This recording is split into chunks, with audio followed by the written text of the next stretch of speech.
Hi, guys. Welcome back to a brand new episode of the Blahber podcast. I'm Roshni, your host, and this is where we talk about everything that goes on in our 20s. So, what's been up with me this past week? Um, I've been working a lot. And I would like to say that I'm very, very thankful for having so much work in my life and to be able to do so much at this age. But there's just this part of me that just wants to be home, that wants to be in my bed, in this bed, and just sleep and, just cook a meal all by myself in my kitchen, watch a nice movie, and relax. That's what I want to do. But it's not been possible because I've been traveling a lot, so I don't get to see my house that much. And I really, really, really miss my space. I really miss being by myself. I have this social battery that runs out really, really fast. But for this past 1 week, I've been pushing on my reserve and I just want to be away from people right now. But at the same time, I just want to be around people of my comfort. I don't know if that makes sense, but I just don't want to meet new people at this moment. I want my old people, my friends, my family, the people that I'm familiar with, the people that I can just be silent around. I just want those people in my life at the moment. It's like I'm happy and sad at the same time. I should be happy because things are going really well in my life and things are actually in motion. My life is in motion. It's not that I feel stuck or stagnant anywhere. Things are happening, but for some reason, I feel like I am not doing any of it, although I am the one doing everything. Let me explain. It's like my life is running on autopilot, and I'm just there sitting, watching it happen. Um, and I am not the one controlling anything, controlling the flow, controlling where things go. And um, I am kind of starting to lose my hold on myself, which is a very scary feeling because nobody wants to feel like they don't have control over their own life. Losing control of my own life doesn't mean that somebody else is making the decisions for me. Nobody's making the decisions for me. I know for a fact that the reason why I have come to this point in my life is definitely because of the decisions I have made in the past, because I have decided that I will be taking up so much work in order to maintain and live the life that I wanted, to have this beautiful roof over my head, to be able to have delicious meals whenever I want to be able to meet my friends and go out with them whenever I feel like, in order to have that fun life that I wished for. I had to create a good work life. So I'm very aware of the choices that I've made, and I'm very, very aware that where I am right now, the life I'm living right now, is the life I decided to live. But it still feels like I don't have control over my life. The initial part was me, but now it's just happening by itself. Like it's snowballing and turning into something bigger, something that I don't think I will be able to handle in the future, something that would be so massive and so uncontrollable that at some point I will be consumed by it. Okay, I know I'm sounding way too philosophical and getting too deep into this. And you must be thinking that, Roshni, it's not such a big deal. You just have a little too much work on your hands. Maybe relax a little bit. But I want to talk about this even more. It has nothing to do with having too much work or being burnt out, because I know that your mind would straight away go to burnout. Maybe this girl is working too much and maybe she just needs a break. But it's not that. It's not about needing a break. It's about understanding why does one feel like they don't have control over their life, and it's about taking my power back. And that's exactly what we're talking about today. taking your power back. If you've ever felt like your life is just flowing, things are just happening in your life, good, bad, however, but you don't seem to have any control over it. You feel like the people around you decide where your life goes, which direction your life goes in, or the decisions that you take, you feel like you're somehow pressured into taking those decisions, maybe because of society, maybe because, I don't know, your family or friends, somebody has pressurized you, or you feel like it's the right thing to do. And now you've found yourself in a space where you have absolutely no control over what you do, where your life goes, and everything you do is dependent on the people around you or dependent on external factors that has nothing to do with you. If you feel like you have lost all control of your life, listen to this episode, because I feel like I am in that place right now, and that's why I felt the urge to actually talk about this today. I spoke to a friend of mine to ask if she has any topics in mind for my next episodes, and she suggested talking about this. I realized that I'm not the only one feeling like this, because when she told me this, I understood that there are a bunch of people out there who actually feel the same way, who feel like they're powerless, who feel like they just don't know what's happening in their life and just lost and feeling like they have no control. So let's dive into this. Let's talk about how to take our power back. The reason why we feel like this is because maybe we've let other people decide for us for far too long. Maybe we've made our decisions based on what the people around us are thinking or what they feel. Like, for example, say your parents were the ones who decided what career you should choose and you listened to them. You went in, studied, you excelled in it, and now you have a job. And in the beginning, it felt fun. It felt like, okay, new job, things are going really well for me. I'm working, things are happening. So the excitement, the thrill of it actually made you feel good. But slowly, years passed. And now things are just getting slower. It feels like days are just repeating. It feels like you're doing the same thing again and again. And suddenly you don't feel that thrill anymore. You don't feel that drive, that passion. And you're doing everything. You are going to work. You are performing. You are getting your increment. You are doing everything that you need to do in order to go ahead. But you just don't feel like you have control. You just don't feel like, this is you. You start questioning yourself. You start questioning, how did you get here? And you're lost. You'll find yourself in this position around this age probably when, it's been a couple of years since you've been working and suddenly you feel like, I shouldn't be doing this. This is not me. And you feel like you've lost your power. Or you've been in a lovely relationship. You planned your entire life with this person. Everything felt like it was just going to happen perfectly. You're going to get married. You're going to move in together. You have your future goals planned out. You're going to travel the world. You're going to do this, that, everything with this person. And suddenly this person leaves you. Or maybe something just went wrong. It didn't work out. You broke up. And now you're single. You're lost. All those plans that you made, poof, gone. And you feel like you don't know who you are. You don't know where you stand in your own life. You're lost. You have no control. Or maybe it was just not one factor. And it was the way you were raised, the way you experienced life around you. Maybe your parents never celebrated your achievements. Maybe you were always put in a competitive environment where you felt like you had to prove your worth.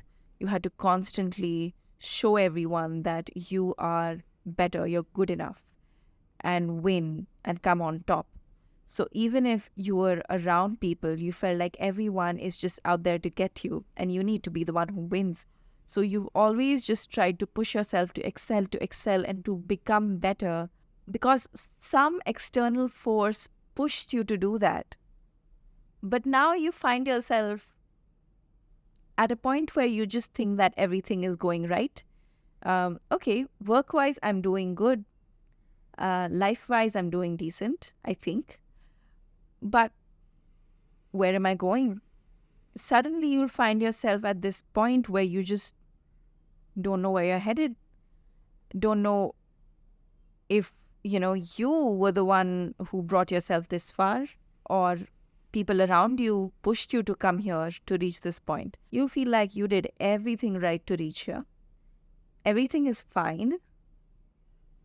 But suddenly, you don't know what you want from your life.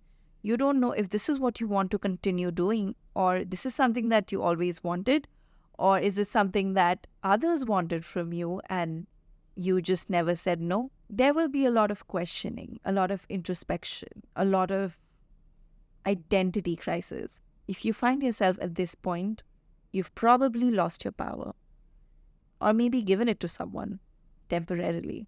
Before you go around blaming everybody for messing up your life, you need to realize one thing, that you were the one who made those choices. You were the one who said yes to those things. And I'm not saying that means that you need to blame yourself. That would just be putting the blame somewhere. There is nobody to blame. Not you, not somebody else, no one. This was how your life was supposed to go. It was supposed to happen this way. You were supposed to come to this point. So there's nothing you could have done to change this. So blaming is a futile effort. There's no point or no solution that comes out of blaming someone or asking someone to take responsibility. You have to accept that you have come here. You are lost. You are confused. And now the only thing you can do to get out of this is actually move forward and find a solution and not move backward and go in the past to find people to catch hold of and blame and ask them, why did you do this to me? You can't do that. This brings me to a term that we have been listening to a lot lately, and it's called the imposter syndrome. I was supposed to make a separate episode talking about the imposter syndrome, but I felt like it was so closely related to today's topic that I had to bring it in this episode itself. But I don't want to go too much into detail here, so we'll just dip our feet into this topic and move ahead. All right? Imposter syndrome is when you start doubting your abilities, doubting your own skills, and you start feeling like you're a fraud. Hence the word imposter. I have caught myself doing this multiple times. Even now, I don't know how I managed to come this far.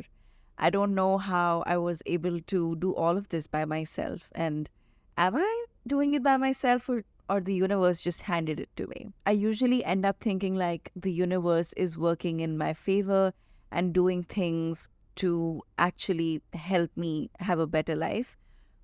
But it's not always the universe. You can believe in some power helping you, but it's not just that, right? Because the universe or God or whatever you would like to call it would be kind to everyone, would want to help everyone. But it is completely dependent on you to actually take that help and do something out of it. So at the end of the day, it's you.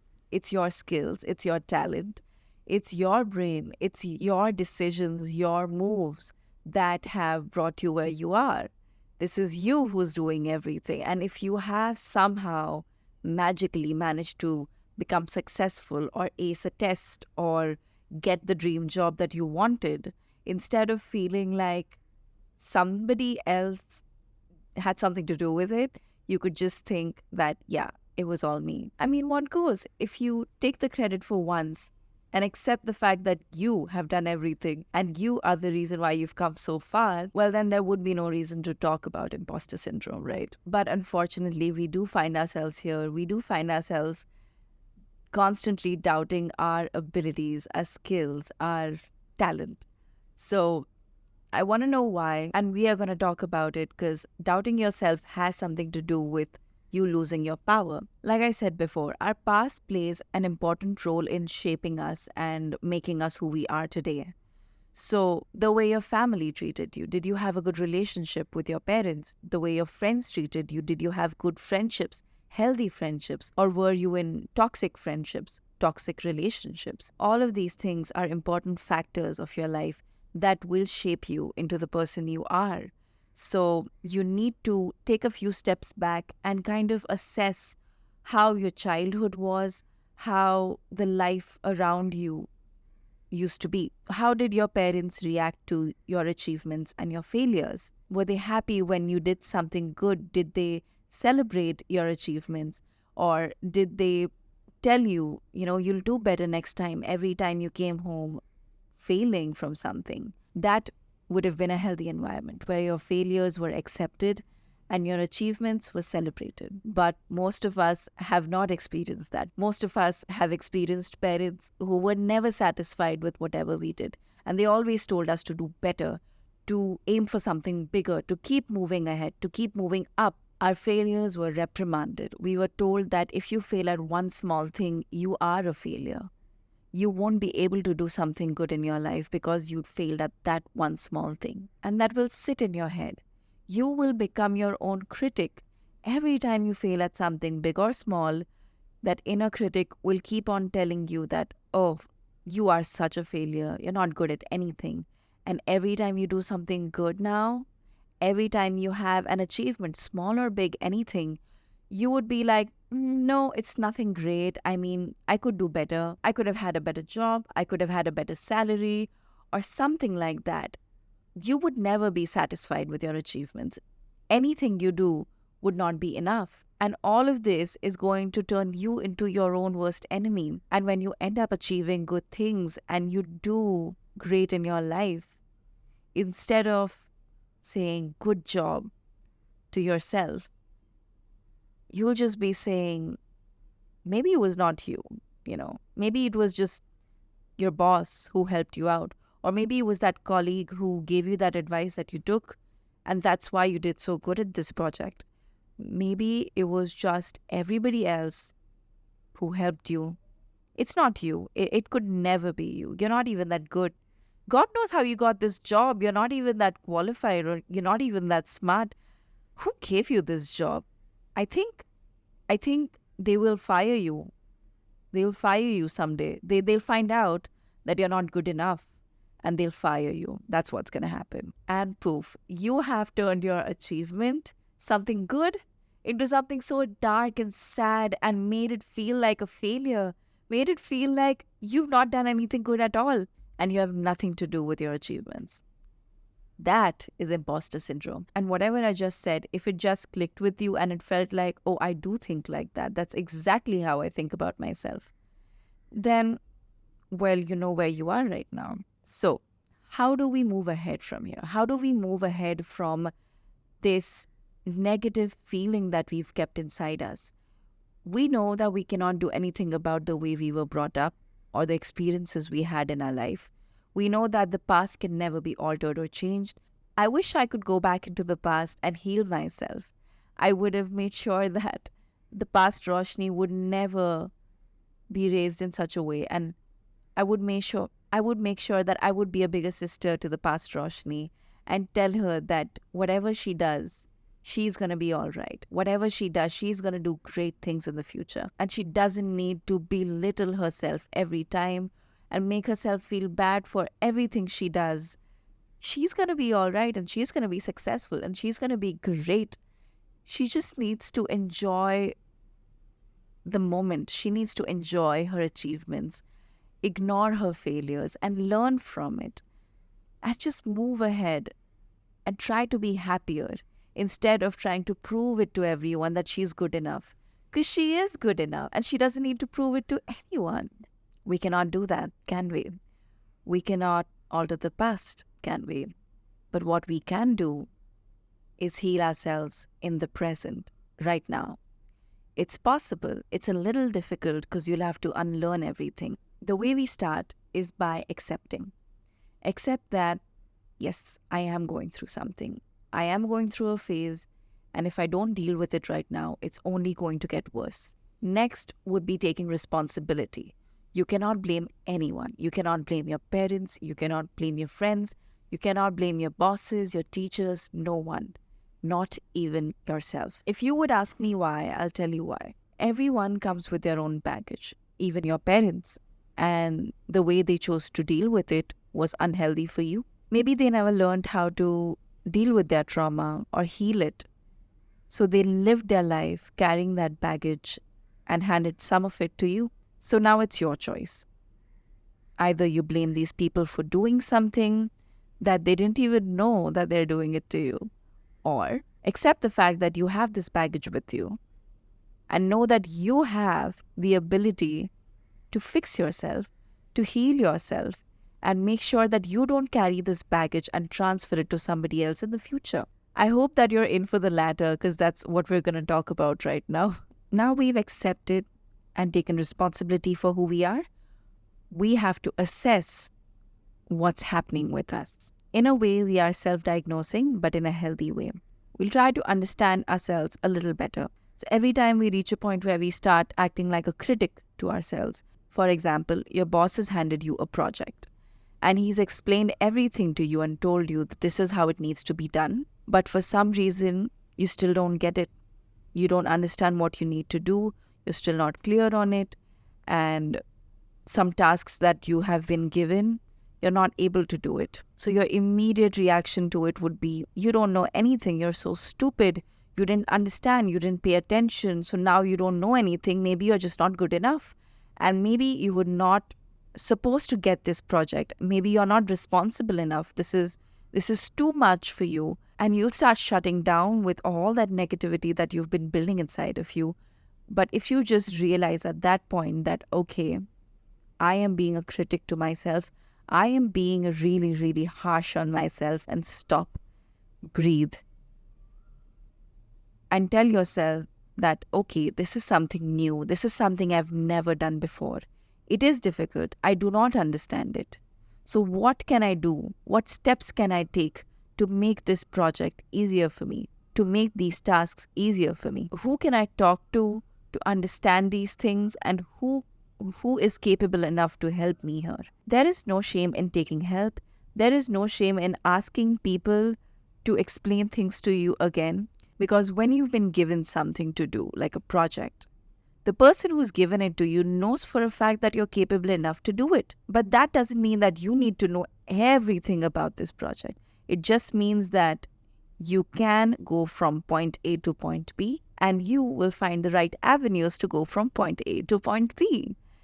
So now all you have to do is calm your brain down and stop being so harsh on yourself and find solutions to the problem. And this way you will achieve what you wanted, and you've done it in a healthy way. I know it sounds very simple when I say it, but in reality, these things are way too difficult to go through. And when you do find yourself in these situations, you will spiral, and there's nothing you can do about it. You'll just end up spiraling, and you might just have a panic attack. But if somehow you can find a way to calm yourself down and retrace your steps, just find your own method. Wouldn't that be nice? Wouldn't that actually help you? It's always going to be you constantly trying to remind yourself that you're good enough, trying to fight the urge to belittle yourself every now and then, and replace the harsh words with kinder words. Every time you feel like you're being mean to yourself, stop and find a way to actually help the inner child. Stop and try to be nice to yourself. Another way we choose to relinquish our power to other people is when we lose our ability to say no. And I've always had a problem with saying no, because I'm a big time people pleaser. And I just can't stand the idea of somebody not liking me or being hurt just because I said no to them. And the problem with this is, once you start saying yes to everyone, even if that means that you have to put yourself in uncomfortable situations or do things that you wouldn't do normally, you will give away your power to these people. So it's very, very important for you to learn to say no. And I just don't say that to you. I also say that to myself, because it's not easy to be a people pleaser and go from that to being a person who knows what they want and what they don't want. And there's this whole other thing where people would say that don't say no to new experiences because you need to learn new things and discover new things in life. And for that, you always have to say yes. But you need to know where you draw the line. Yes, new experiences are amazing. New experiences should be a part of everybody's life. But if you're not comfortable with something or not okay with doing something right now at this point in your life, nobody in the world should push you to do that. That's just not healthy and that's just not right. It's very difficult to learn to say no. But believe me, since I have started saying no, quite recently, it has made me feel so good. It has helped me take some power back. And it's not just friendships, even your family. Your family can be very difficult to say no to because they are used to you acting a certain way. They've gotten used to that. So when you say no to doing something, or when you put yourself first, your family might not take that nicely and it's going to be a tough road to walk on. But believe me, saying no to family, like if you were forced to go for a family event that you're definitely not comfortable going for, you do not want to go for it. Or you have an important meeting coming up and that is why you cannot show up for this family event. You saying no for that event makes sense, not to them, but to you. So you better say no because you know that your meeting is more important, your work is important, your future is important as compared to this stupid little family event. It's not stupid, but I'm sure like in comparison, this is more important, right? Your family might not understand it, but since you know your priorities, you should say no to that. Even at work, when your boss is asking you to stay overtime again and again, when you know that it's not necessary or it's something that can be done the next day, you can say no. They will not like the no. Of course, nobody likes to hear a no. Nobody likes rejection. But if you say no and if you stand your ground, you are choosing to respect your time. You are choosing to respect your personal life over work at that moment because you've given your time to work. You've given your 8 to 9 hours to your company and now you choose to live your personal life. And for you, this time is yours. So you are saying no to it. It's completely right. Maybe they won't take it nicely, but for you, it's your priority and you have said no to something that you wouldn't enjoy doing anyway. This is where you start taking back your power. And it's just these really tiny things that you do for yourself. You're putting yourself first, and that is you taking back power. Now, I want to come back to the toxic friends part. Do you or do you not keep such people in your life? I have learned the hard way that there are people that love you and they want to be around you because they care about you and they want to work on a healthy, nice, loving relationship with you. Friends, family, anyone. And there are people, and there are these other type of people who want to be around you, who want to be friends with you, who want to hold some kind of relationship with you, but it's very, very selfish. They want something out of you. They do not care about you. They don't care about your well-being. They don't actually love you. They gain something out of you. They get something from you. And that's the only reason why they choose to be around you. You could just be a comic relief for their life. You would never know that. But they might keep you around because they know that they hold power over you. They know that if they just say one or two nice things about you and compliment you every now and then, you will stick around because you might just feel like they care about you, but they don't.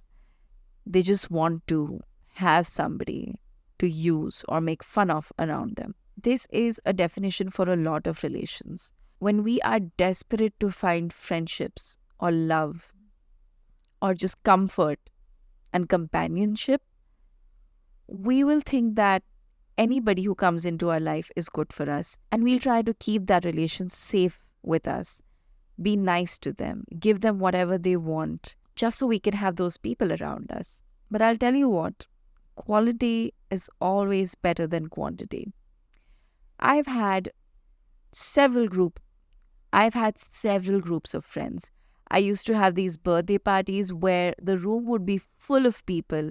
I didn't even know that I had so many friends. You know how many of them stuck around in my life? I'm not going to count them, but very, very few. I could only hope that I could fill this room with friends right now. But I decided to make my group smaller, pick them apart one by one, take them out of my life. Not because they did something trivial or I didn't like the way they dressed or the way they spoke or the way they smelled or something. I took them out because I knew that they didn't serve me. I knew that my relation with them would not flourish into something beautiful.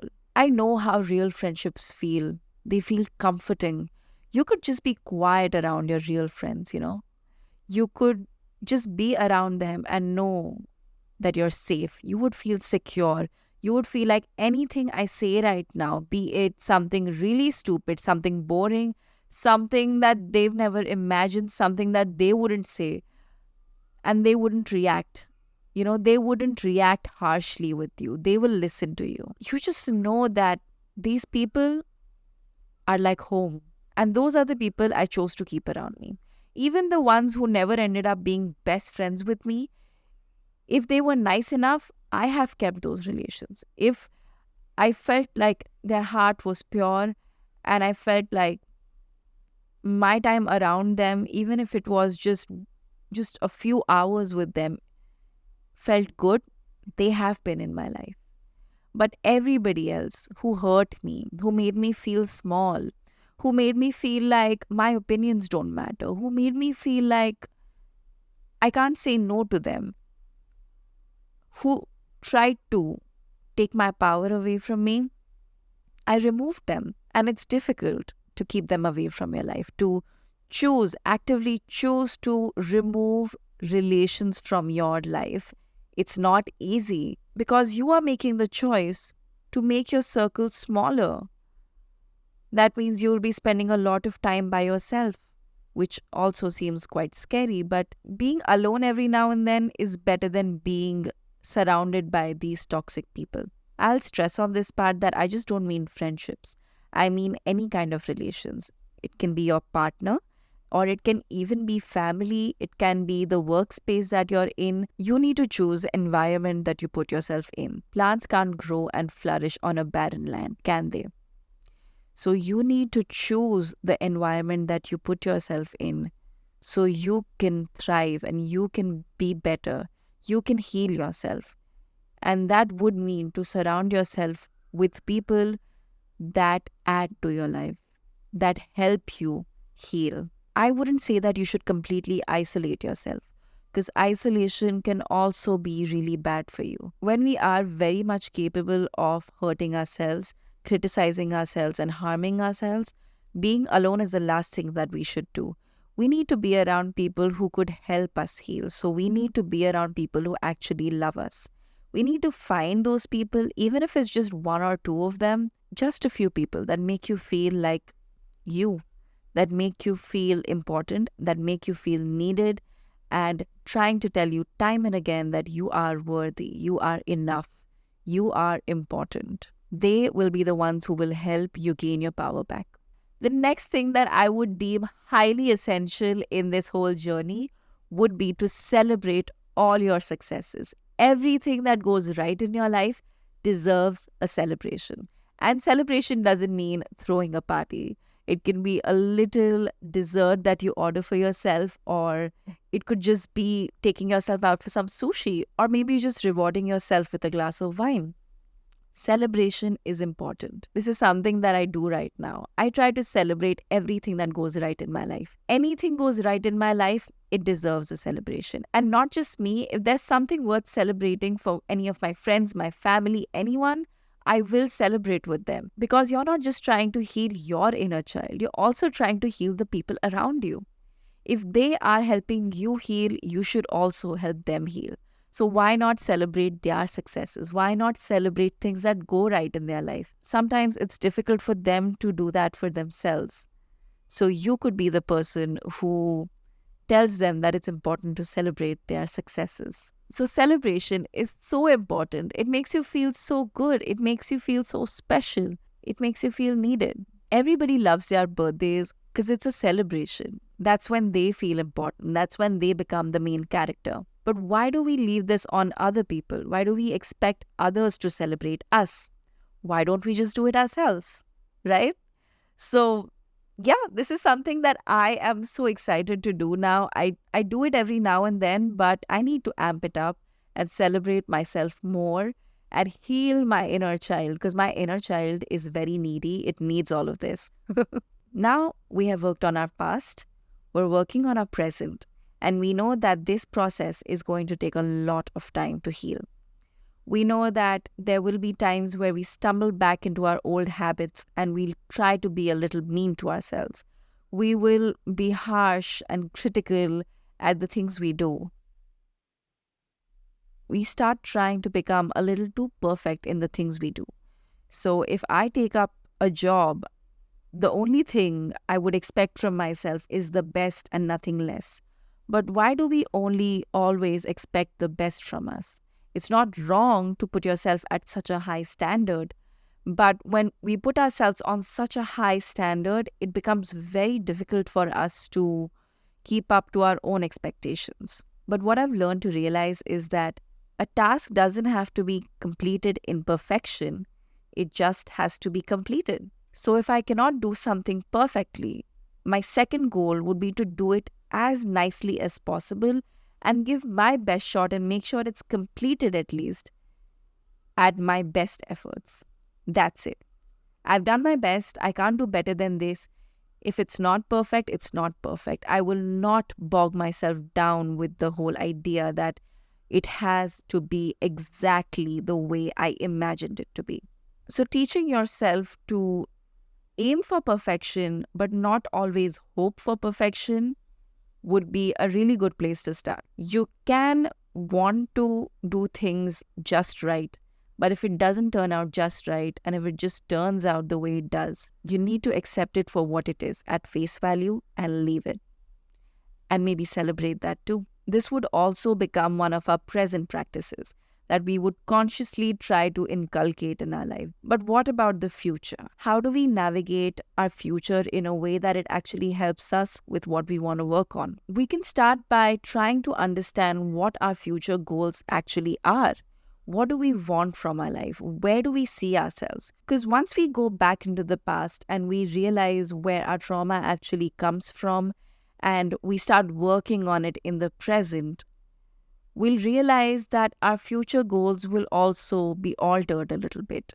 What we thought that we always wanted might not be what we want right now. We might actually aim for something smaller or something different or something more creative. You never know what you want. But this whole self-assessment will definitely change up your goals a little bit. And if it doesn't change up your goals, I think it's important for you to see if it's an achievable goal.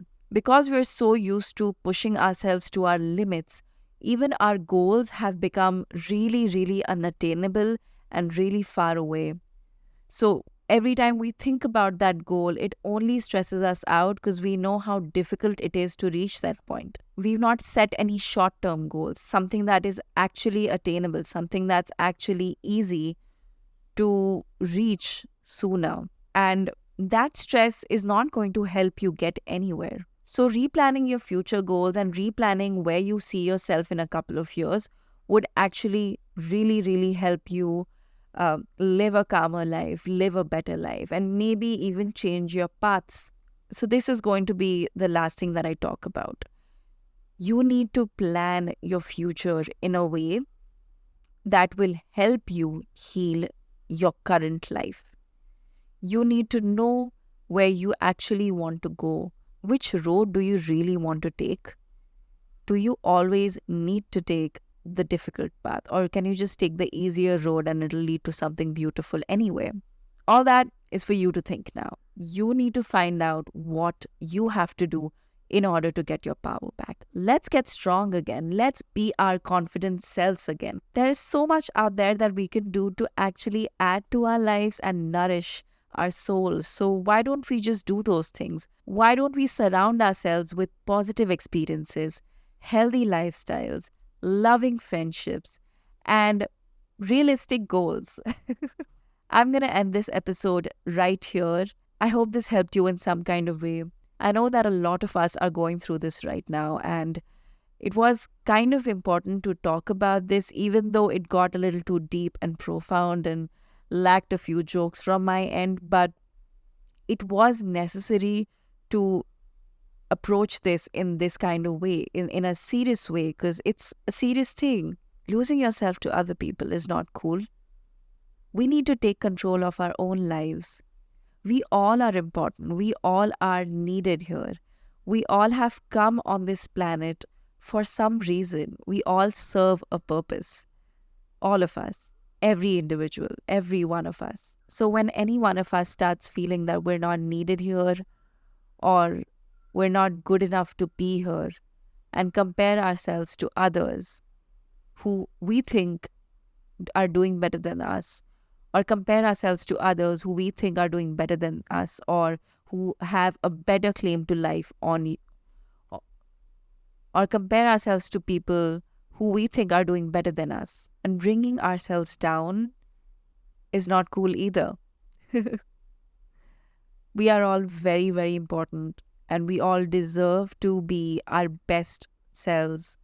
And if that means working on ourselves and working on our pain and our trauma every day of our life, I think it's worth it, and I think we should do it. Thank you so, so much for listening to me. You can listen to all my episodes on Spotify and Apple Music. You can also watch this episode on video on YouTube.